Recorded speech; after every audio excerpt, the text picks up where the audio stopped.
Was that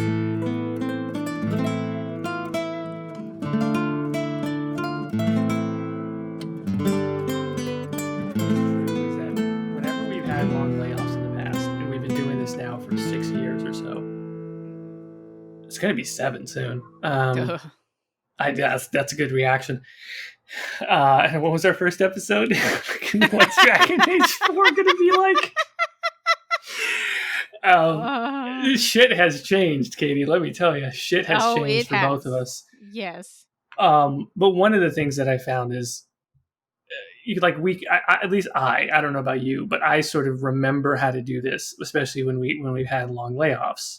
Like, oh man, we haven't done a podcast for a while, and so we have a cold open or we chit chat for a bit, and then as we get going, and if anyone's really paying attention, they probably can notice it. Like if we go a long time without doing an episode, the first half of the episode when we finally come back is a little off, and then somewhere in the second half of it we kind of find it. But I realize like we've done that so many times, and in particular, hi everyone, we're coming back from what is probably a very long break from the last episode. Oh, we're recording now. Okay. Yeah, this is the episode now. This is how good we are at doing this, by the way. Oh, okay, hi. I told you I hit the record button. It had a countdown. I thought that you said I'm going to hit the record button, and then you started saying something. So I thought you were like doing like a preamble, and then we're going to record. No, that's what I get for not looking at the screen. Okay, that's my bad. I interrupted you. No, you're good. And what I've realized is that at this point, it's like I don't go back and listen to really old ones, if any old ones, and so the show probably is very different than it actually was. Like the listeners have to tell us this, because over the course of remembering how to do this, we've probably changed how we approach this a lot without realizing it. Like we don't change the format, but I just imagine there's no real right way for us to do this anymore. Yeah. We kind of fly by the seat of our pants half the time on just really anything we do. So at least on the show. Yeah. So that's not a bad thing. That's not a bad thing. There is no cold open really that we can go to other than now. There's really no cold open. But we're talking about. Well, I think that. Yes. Save us with a cold open, Caitie. It's not going to be a good one. There's no happy endings here. No, I guess just to explain my side, we're a little late in the game because we're about to talk about events that happened in August, and it is currently November. And just like I think like we both just didn't want to do it for a little bit. That's fair. Yeah, we were both kind of busy, and I think also just I don't know if this got captured or if this was before, but the mood is grim over here on the Split the Veil podcast. Yeah, a bit. And and like we kind of didn't really want to do a whole episode just because it fucking sucks. So and so now we're gonna split it between that and N7. So sorry for people wanting a happy N7 day. Yeah, well, there's that. There is that for sure. I mean, remember the days of Andromeda's not that bad? Yeah, I miss that drama. It was so light and nobody really some people were up in arms, but like no one really gave a shit. And now there's like people were making too many memes about the facial animations, and that was pretty lighthearted when you think about it compared to the grim realities of what we're going to be talking about today. And I think that in combination with just there's more important things in life going on in our both of our real life side.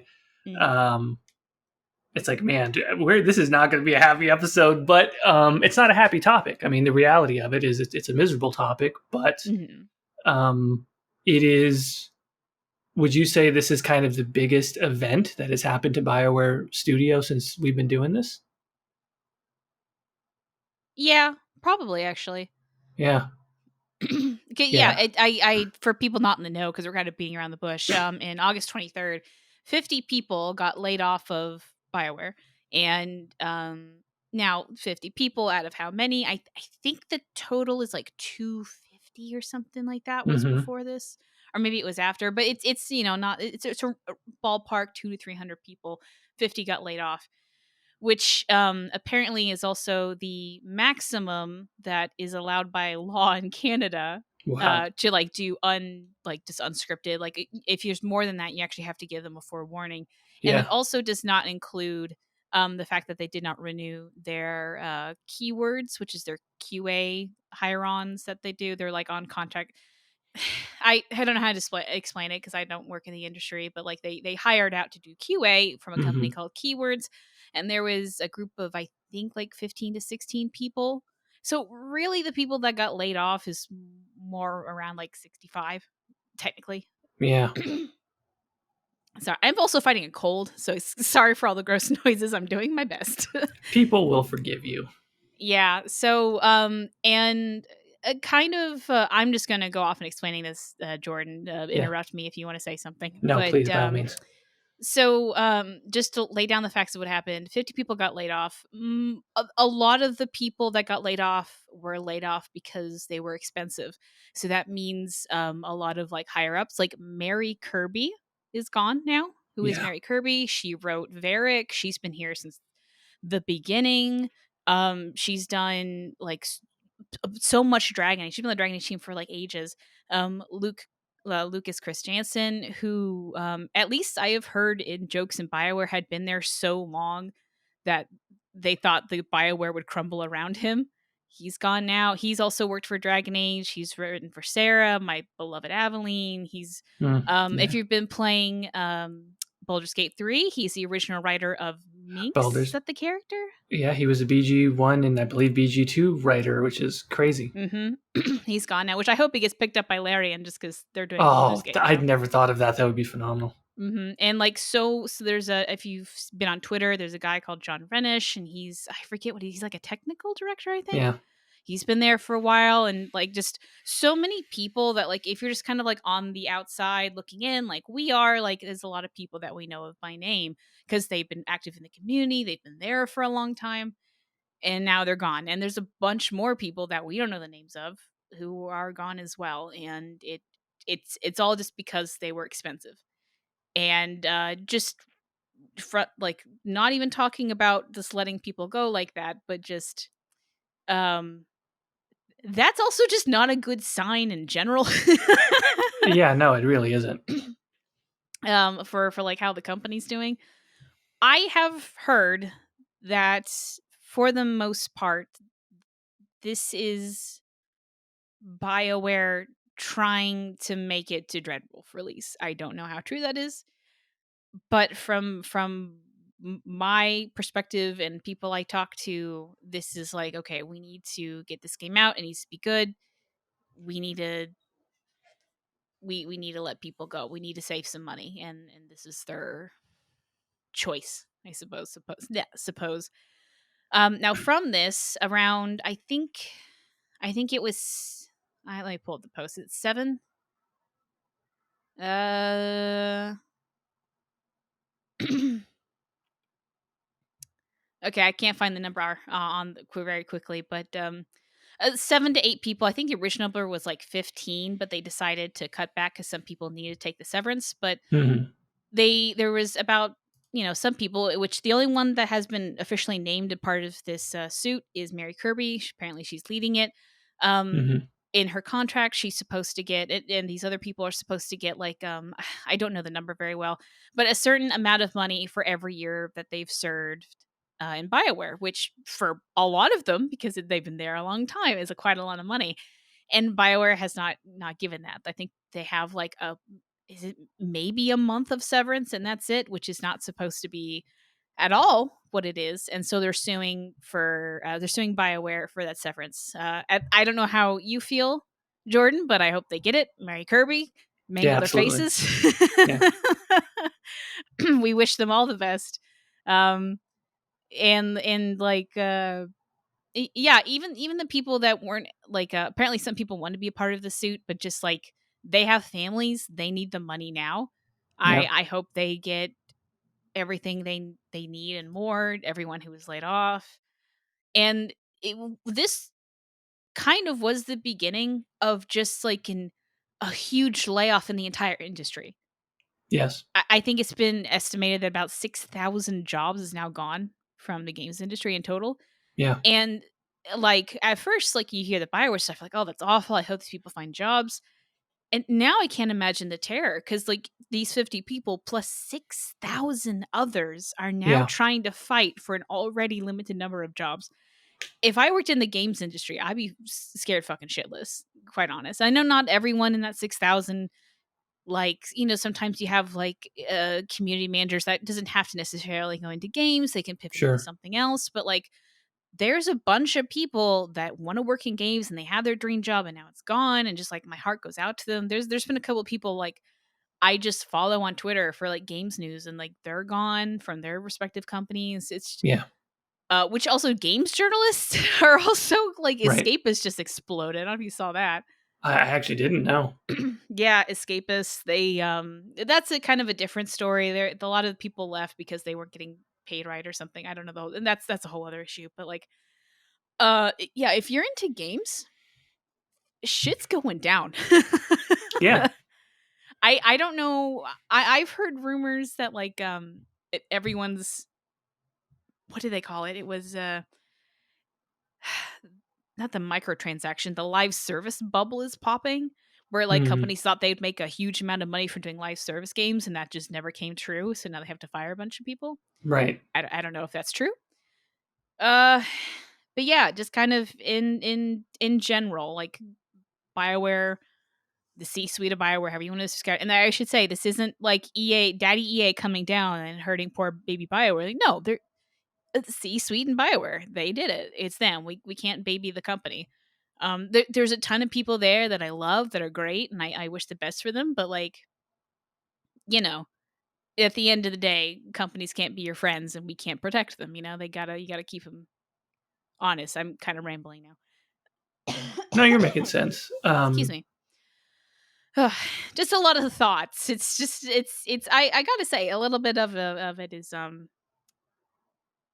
disheartening. I It feel like is. It's massively disheartening.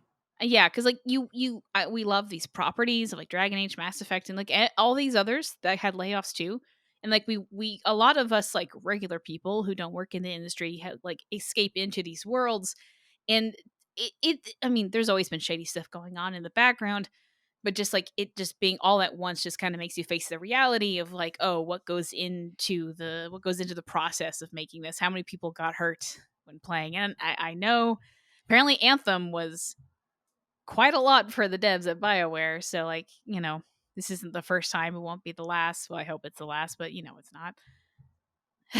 I don't know. I just have a lot of thoughts, and it's sometimes hard to get excited about things, I feel like. No, I completely agree. I have a lot of thoughts about this as Mhm. well, but I think you did, number one, a great job of summarizing the facts, the who, what, when, where kind of a stuff. So I guess a little bit in the spirit of that, if it's okay, I kind of want Mhm. to layer on a little more context of some facts Yeah. regarding EA and some of their and how they've decided to structure. Because I think that's part of the story. I know there's part of what you said about the EA, or I'm sorry, the BioWare leadership, but I think EA's broader structure to me, Mhm. I don't think it's possible to say that it doesn't affect this decision. Oh yeah, I guess I just don't mean to say like EA. I just mean to say EA isn't taking 100% responsibility. It's also a bit of BioWare. That's all I mean to say. Yeah, Yeah, yeah, go no, on. definitely. So okay, so one of the things that happened, I guess it's really two things. One of them was, I believe it was in March. At least this is around the time this article was written in GamesIndustry.biz. EA restructured. They did a broad, I think, 6% reduction of staff across EA, right, globally. Um, and that's done. They always use the same sort of rhetoric. We're operating from a position of strength. We're going to sort of narrow priorities. It's cost cutting, which is the only Mhm. time you have to do that if you're a company in their position is when you're not growing in the way that you thought you would. Mhm. They do a great job of saying this is going to help us. This is really strategic, but it does mean that there was an oops somewhere because publicly held companies are aimed towards kind of perpetual infinite growth, which I'm not necessarily here to demonize that at this point in time, but fine, that's your plan. And then when that doesn't happen, you have to do this retooling, these reductions, and then make it seem like the pruning is very efficient which it is, because it's the most efficient thing you can do if your plan to grow bigger and bigger and bigger oopsed. Yeah. So that happened. I thought it was interesting in the article that it points out that the EA filed with SEC, Securities and Exchange Commission, the regulatory body in the U.S., and that they expected to incur between 170 to 200 million in charges as a result of the restructuring plan,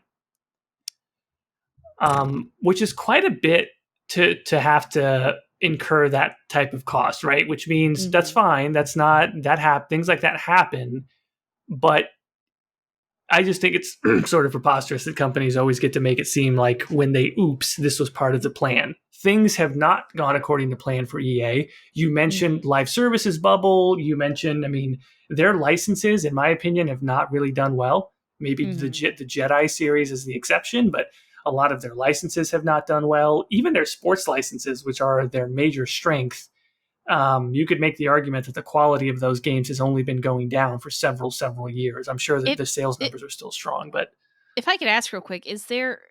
I'm currently blanking. Is there another license other than sports and Star Wars?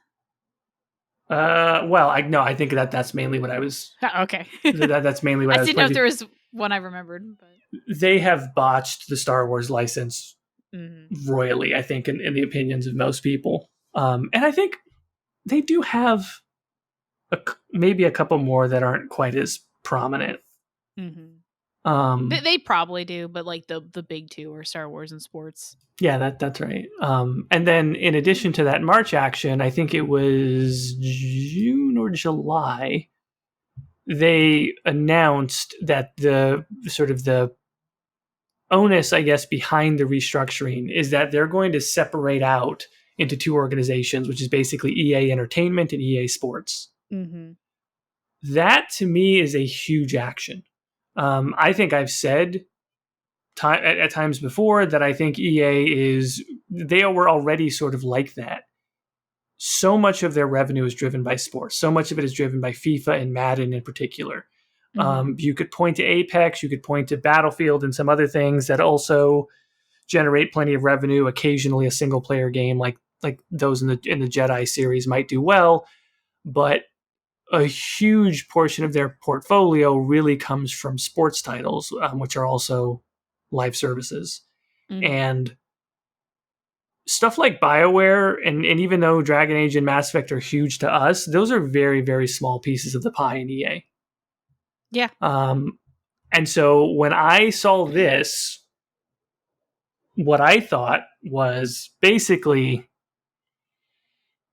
if you're someone in EA who wants to practice the sort of paradigm of let your winners run, cut your losers short. It's kind of like a really old at this point adage in business that whatever money you're spending, whatever expenditures are there that are the lowest sort of return on investment, well, if you just didn't do those and just put that money into the things that have the highest margins and whatever, like, well, why wouldn't you do that, right? Basically just cut out everything that's not the top performers and focus it all in there.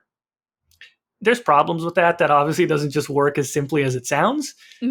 But every now and then companies will do things in that direction. And I just thought, if I was one of the people in EA who is a senior leader, an executive who really wants to push for that, because I'm on the right side of the table, so to speak, I'm over here on the sports side, and I'm thinking, man, these fucking dorks with their RPGs to keep, if they weren't around, all of that additional expenditure would come over to my side of the table. This is exactly what I would want to do.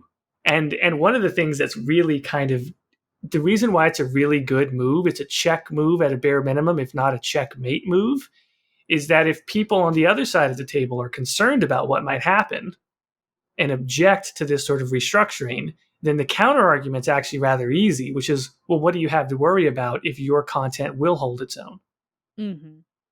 And so it is it's a check, if not a checkmate. The only way it's not a checkmate is if fucking Dragon Age Dreadwolf is a banger. That's the only way it's not. It's like, that's the only way it's not.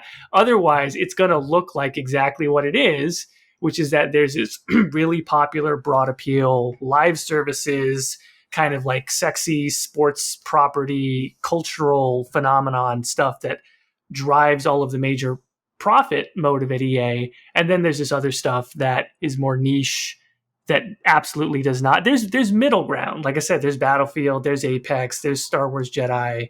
Sims is probably closer to the sports stuff, honestly, but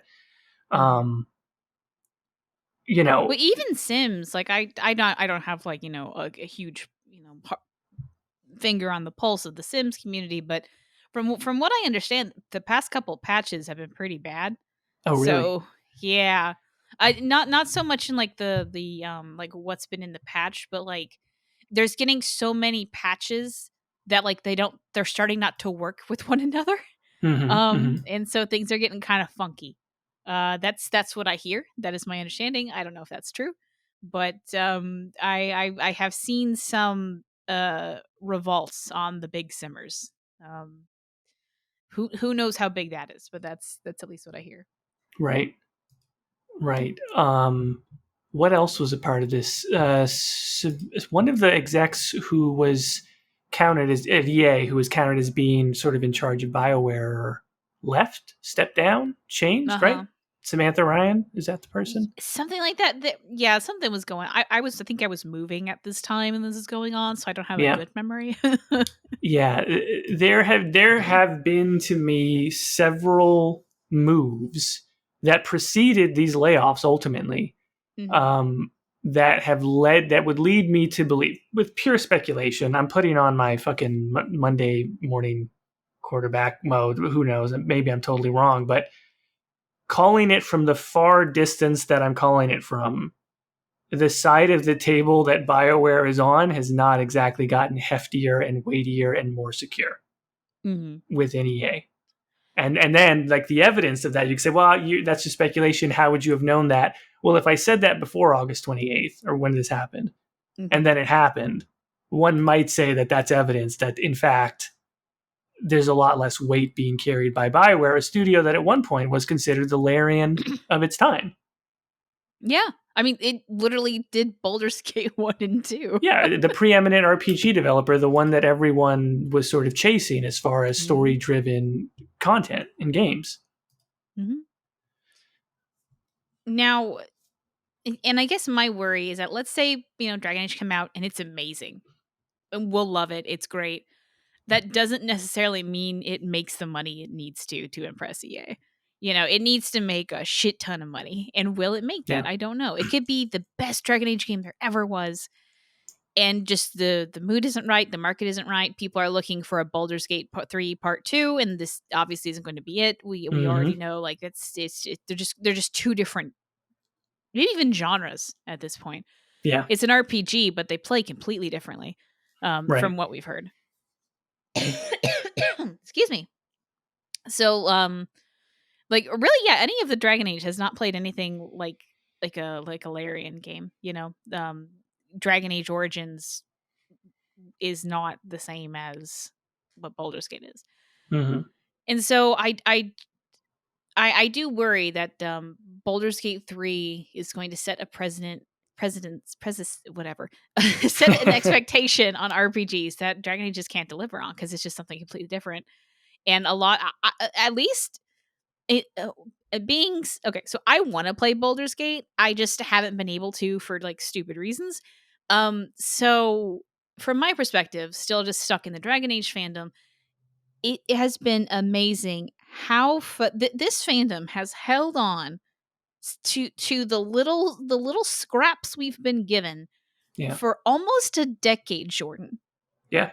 Dragon Age Twitter and Tumblr and whatever has been holding on fast and living on hopes and dreams and the farts that BioWare produces. and we have been going strong until Baldur's Gate 3 came out, and everyone's gone. It's a ghost town. Really? It's amazing. You still get some people posting every once in a while. It's not completely dead. And there are some complications with like people going to other social media. Social media right now is just a fucking mess. Yeah. But it's everyone is obsessed and loves Baldur's Gate, which for a good reason. Wish I was there. But it's honestly funny how, like, we only needed one good RPG to come out in the last decade, and it hasn't happened until now. Yeah. So that's why I think people are so ravenous for Baldur's Gate. And now that we've all been sated on Baldur's Gate, how is Dragon Age Dreadwolf going to, do? I don't know. So I don't know. It's very complicated, and I also don't want to say oh, if only Baldur's Gate 3 didn't happen, because no, I want it to happen. I want to play Yeah. it so goddamn Yeah. bad. I just can't. So yeah, it's either way, like Dreadwolf is going to come out. We're going to get that Dragon Age 4. It's just some days I don't know about a Dragon Age 5. You know what I mean? Yeah. I'm gonna forcibly stop myself from talking about BG3 because otherwise I will just talk about BG3 and maybe we can come back to it. But One day when I can eventually play, because we will do an episode. It's whenever yes, Caitie's fucking ISP can get back to her at this point. I look forward to it grandly. Me too. But just okay, so I think we've recapped the facts. I think on the layoffs pretty well. How did it make you feel when you first heard the news?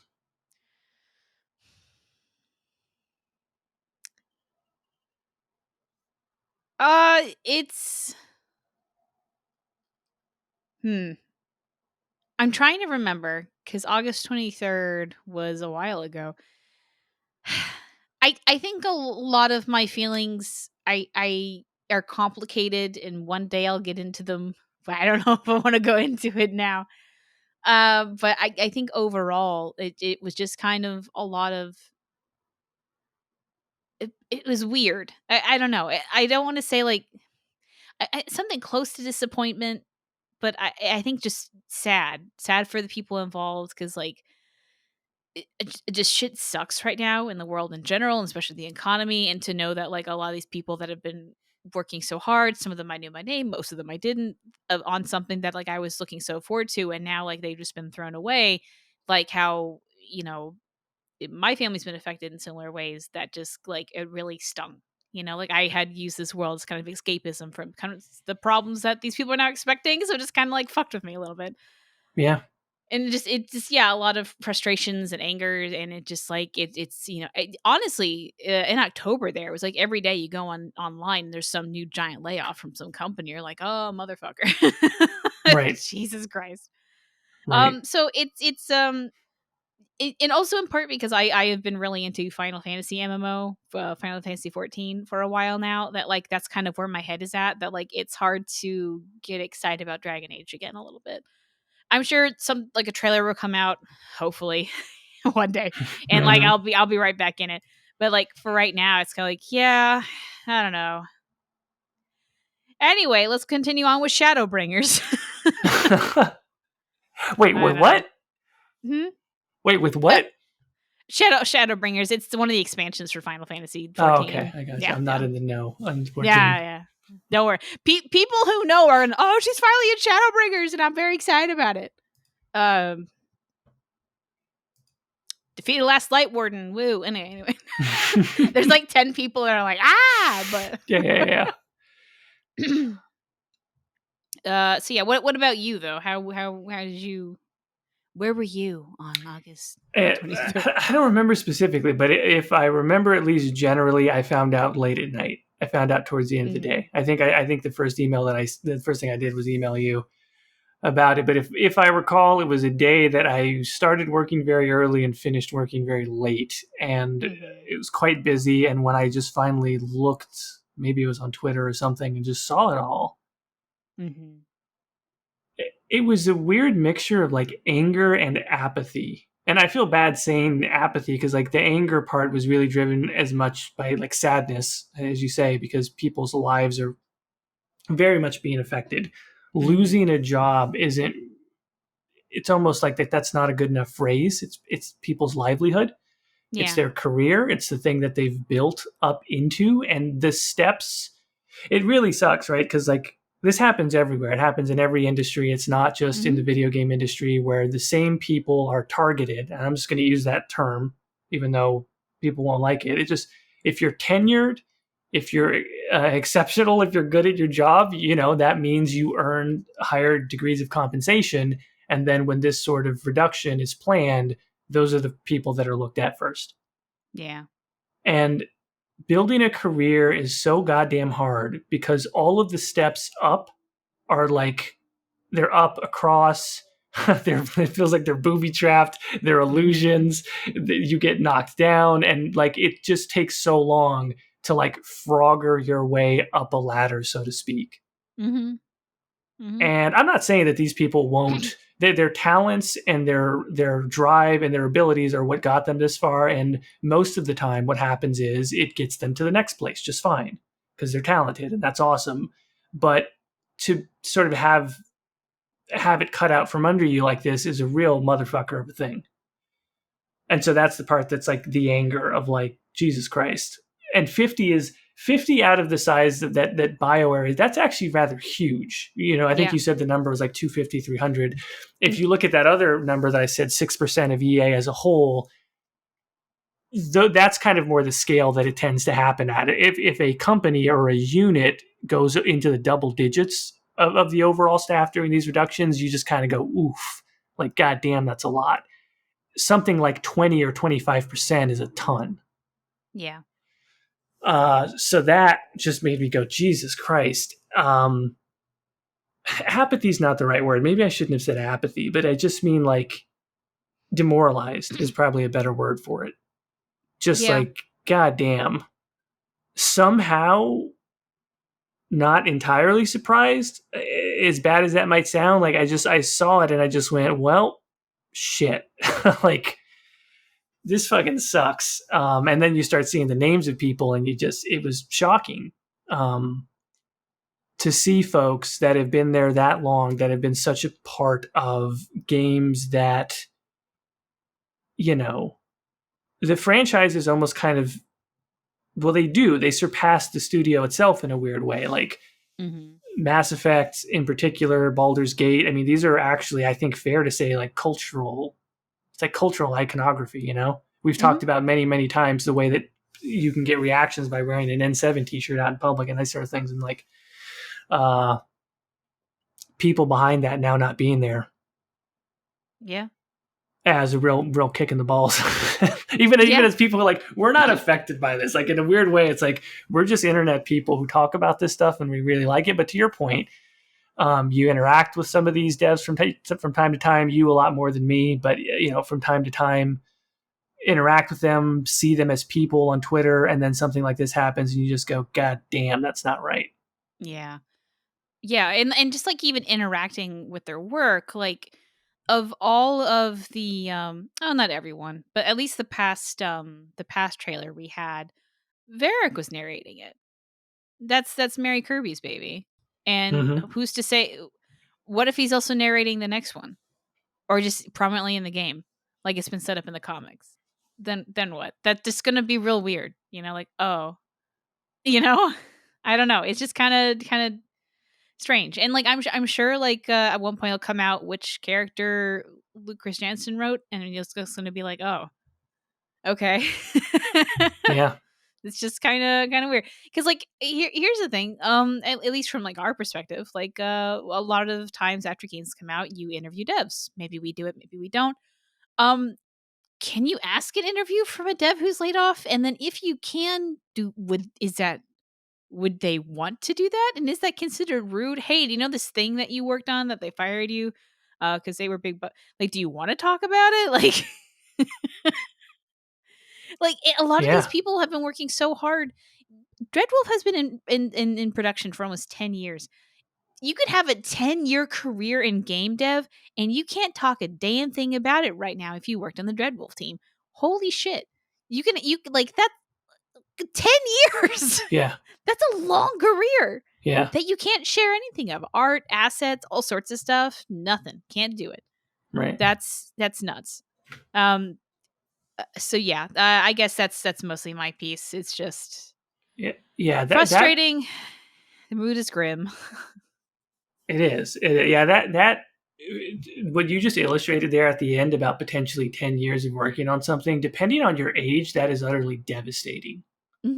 Like, I'm 34 years old. I've been doing the line of work that I'm in for about a decade, right? Like, it's basically my career. Like, if you were like early in your career and started working on this project, and you maybe didn't have many other or any other games shipped as a person who's in the video games industry, that's your whole fucking career.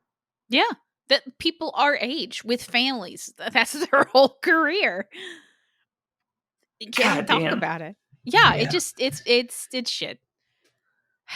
We It, made it, Come on, sorry. it massively is. I know we only have a certain amount of time, and we did want to talk about the N7 stuff. I will just say this. Mm-hmm. Andrew Wilson, who is the CEO of Electronic Arts, makes about $20 million a year. Mm-hmm. And I'm not here to necessarily harp on the CEO pay like it's a straight line. It's a complicated situation. And I will say that if you look into this, he's making probably about half of what he made a couple of years ago. I think his compensation package was close to $40 million a year at one point. Mm-hmm. And they have in EA, because of the positions that they've been in, have cut back on that. Although I think starting this year it was up a fractional amount from what it was in 2022. Let's say.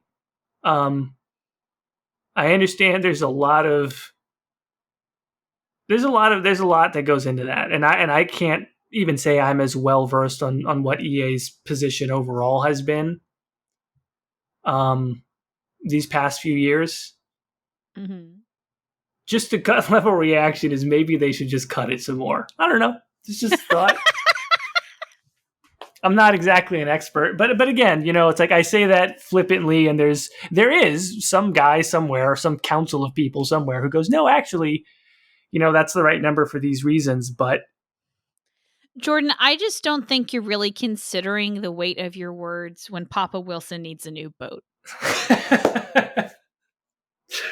He has two models he needs to ship to Barbados now. Sure, and yeah. His other one's already in the shop because it needs to have those cool decals at it. I don't know goddamn thing about boats. Look, you're right. That I guess the serious part of that statement is, and this sucks, like, because I would love for it to be a straight line where we just say cut his pay and then celebrate.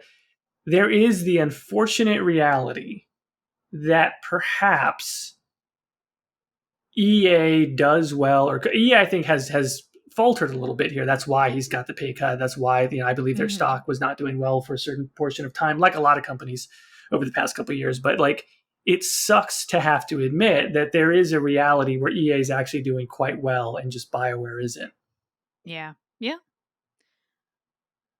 I mean, BioWare's past two games have not exactly done well. So yeah, but also it's like BioWare is owned by EA. And we absolutely know, based on a lot of different things that have been reported and shared and even tacitly admitted by BioWare, that certain directions, in particular about live services, have stopped BioWare from focusing on the thing that made BioWare really successful. For a period of time from like the mid 90s to the early 2010s.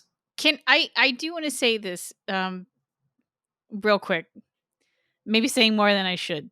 You don't position yourself as like the Dragon Age girl without people telling you things that maybe they shouldn't. And the projects that I have heard pitched that EA shut down, I'm so sad.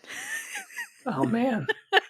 I hope one day, because apparently the person that pitched some of these things is now gone. And I hope they are able to like express all the work that the background people have done to like do what we want.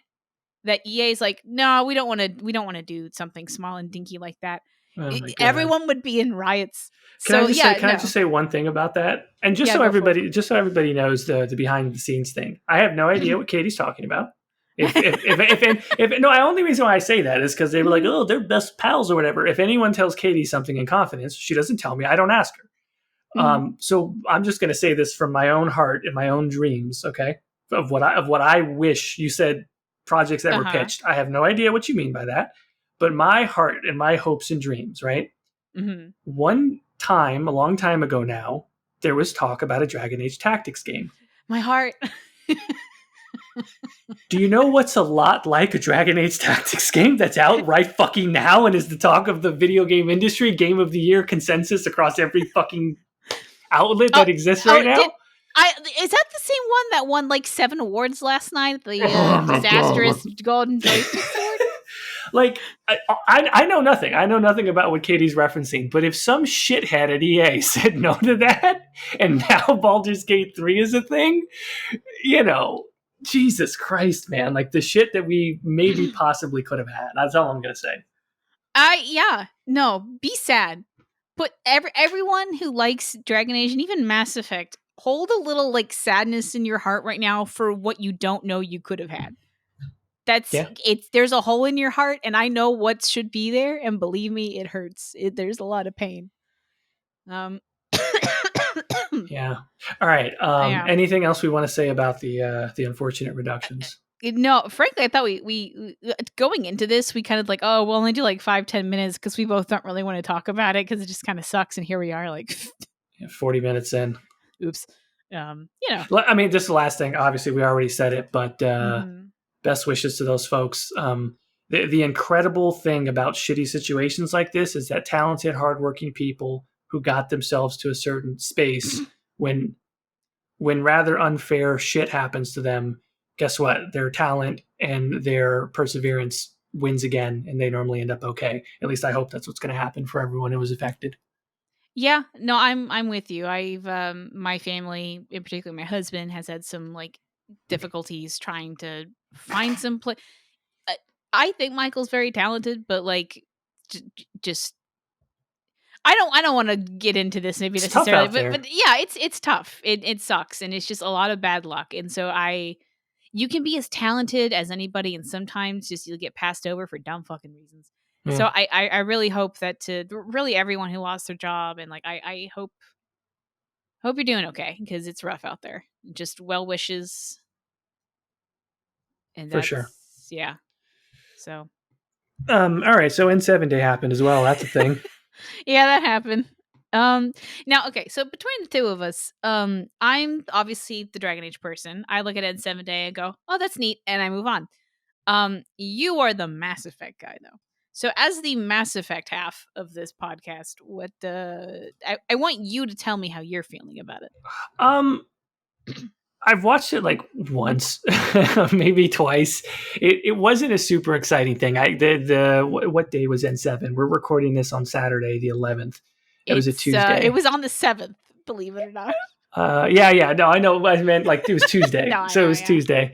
I was super fucking busy at work, and and I remember amongst my friends, there's only one that's like close to being as hardcore about Mass Effect as I am. He's played it like over 10 times like I have. And so we were excited for N7 Day. And I just texted him. I'm like, hey, bro, let me know what happens with it because I'm just going to be in meetings all day and I'm not going to watch anything. And so he sent me the trailer towards the end of the day and I watched it.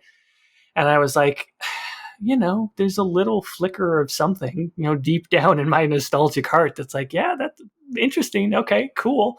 Yeah. But at this point, I'm just not, I don't know what other people's reactions are. I'll be very interested to hear from listeners, like, in the comments or whatever, like how you all feel about it.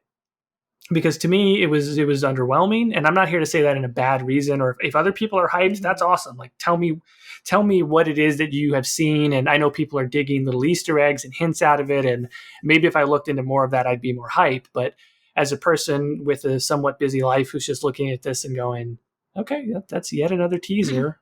Cool. I'll be very excited when there's more. So, I'm the Dragon Age girl, but I've made a friend named Kayla who is also doing Mass Effect videos now, and I just started realizing I do not know what the name of her YouTube channel is. I'm gonna pull that up real quick. But she started to make Mass Effect videos, and so I've been kind of looking at what like she's doing to try to get a pulse because I was kind of busy when all the N7 Day stuff was going on. So from my understanding, it was a lot of like they posted a little like happy and 7th day thing, and then there was like a code in one of them. I think it was like there was like weird ones and zeros throughout the post, and so people deduced that was binary, which got then somehow Yes. got turned into whatever, and people were able to find that like I think for the first half of the day, every hour or every 2 hours or so, there'd be like a small, like the first 10 seconds of the teaser, where it's probably not even that long, but like the Hmm. first Hmm. couple, like, and it would be slowly patched together. With Yeah. the finale being, okay, here's the full thing, and then a poster.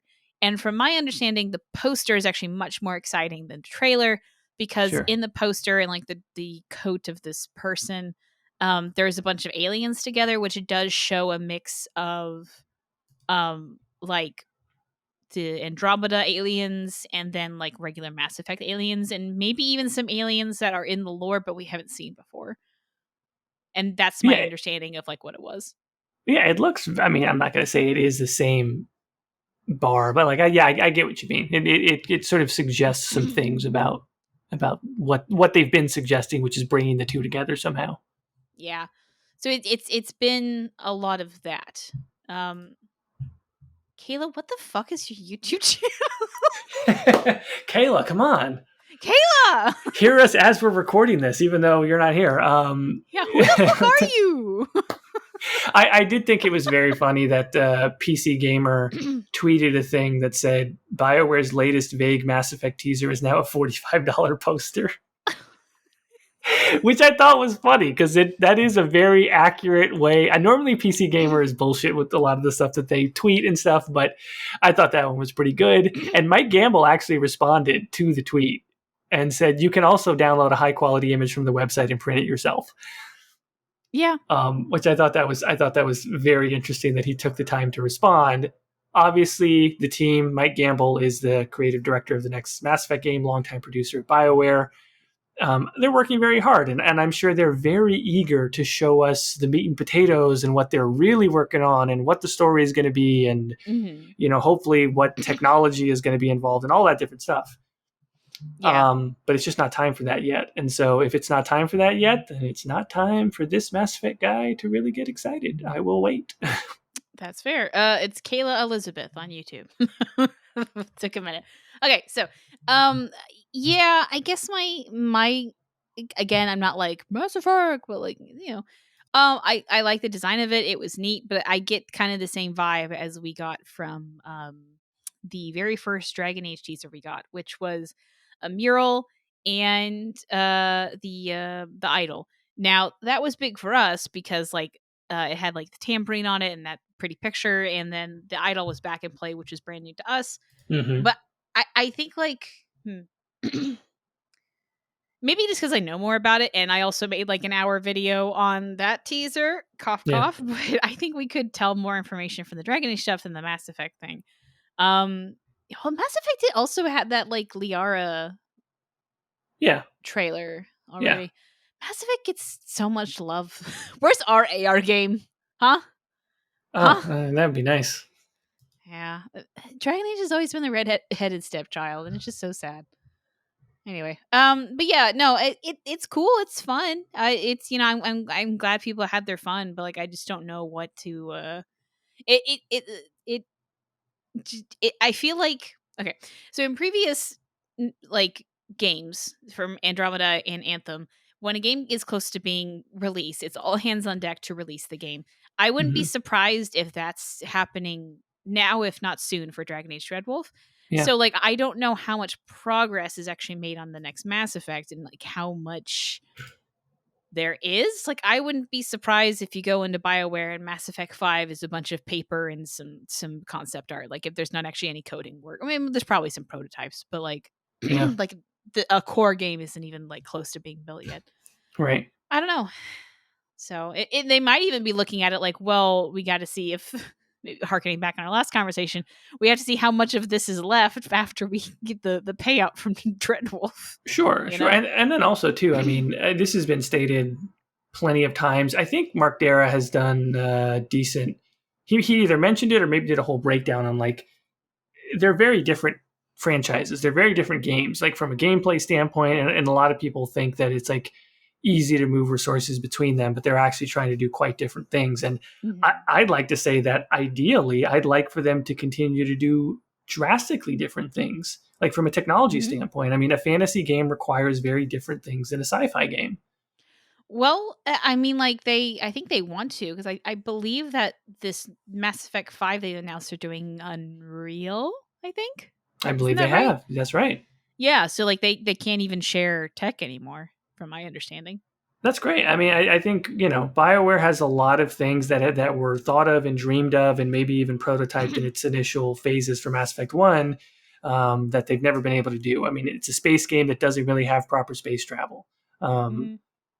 so things like that. I'm not saying it should or shouldn't be, but it'd be nice. We're way too early to know this, but it would just be nice to just see something kind of innovative on the technology front. It's not that the stories isn't most important; it is, but I think stuff like that really fracking helps, to Mm. draw some attention to the game. Mhm. Mhm. That's really all I have to say on N7. Like it was like, oh, Yeah, it's a fun little thing, and then there's a poster. I like the coat design. I think it's neat. Uh, it's a great design on the character. Like honestly, from the mhm. iconography standpoint, it's fantastic. Yeah, no, I do quite like it quite a lot. I'll be honest. Like if this was a Dragon Age thing, I probably would get the $45 poster. Um, I have no shame and a lot of Bioware Star credit. Why not? Yeah. Go off. Yeah, yeah. Yeah. No, I think that's about all I had for N7 as well. Yeah, so this is the opposite of how I thought this episode was gonna go. I thought we'd waffle on about N7 Day for a bit. Oh well. Oh well. Um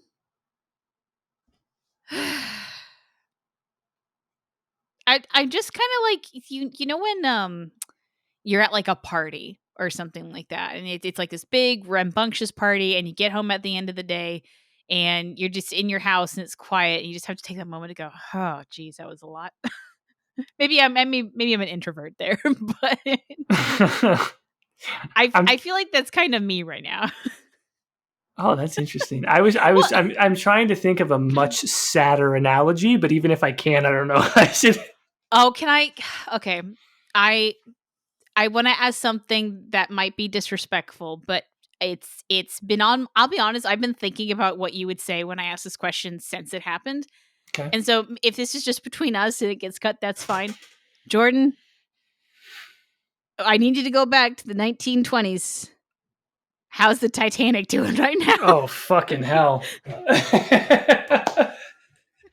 Wait a minute. Wait a minute. Wait a minute. Wait. For context, and also for new listeners, the joke was?